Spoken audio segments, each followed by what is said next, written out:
Hello and Assalamualaikum warahmatullahi ta'ala wabarakatuh. My name is Muhammad Irfan'S and I am the story manager of the Whistlets project. And I am here today to explain on our social media campaign and why do we do it, and mainly our costs of executing the program.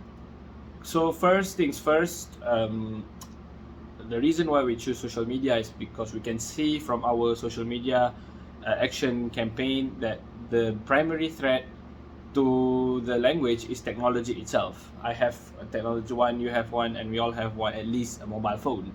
However, we have a different objective in mind. What if we use the threat mentioned above, which is technology, as a vehicle of conservation and education?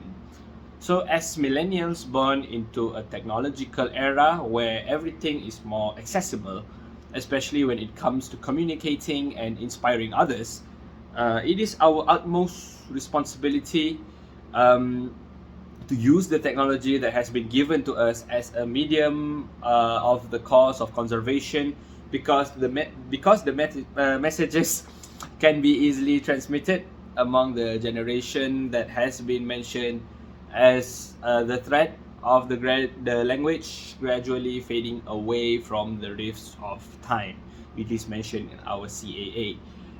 According to a poll conducted by the American Academy of Child and Adolescent Psychiatry, 90% of teenagers aged 13 to 17 have used social media, and 75% report having an active social media presence, and 51% report visiting social media website daily, and two-thirds of adolescents own a smartphone with internet access, and every day teens spend an average of more than 9 hours online. Okay, what does these numbers mean? What significance does it have? Okay, with the facts presented, it is safe to state that social media is the ideal medium for spreading our message of Whistle language conservation throughout the world, since it is the most straightforward, most accessible, and most convenient medium available. In addition, for being extremely popular among teenagers. And additionally, through our campaign, awareness and support for the issue can be generated and increased. And our mission is to raise awareness of UNESCO's work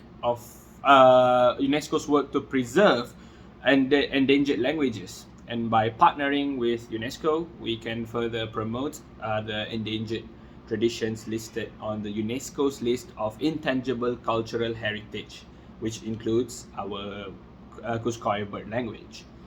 Thus, I hope that with this, we have our efforts, the younger generation will not forget their traditional history, which bears the intrinsic value of one's distinct identity. And lastly, my team, and I learned a lot during the campaign, which inspired us to continue fighting for the cause, not just in maintaining and conserving endangered cultures internationally, but also in our home country of Malaysia, where we are a multicultural country and we have a lot of heritages that we need to preserve. And I think that's all from me. I am Muhammad Irfan bin Ahmad Norisham, story manager of Whistlets project, signing off. Thank you.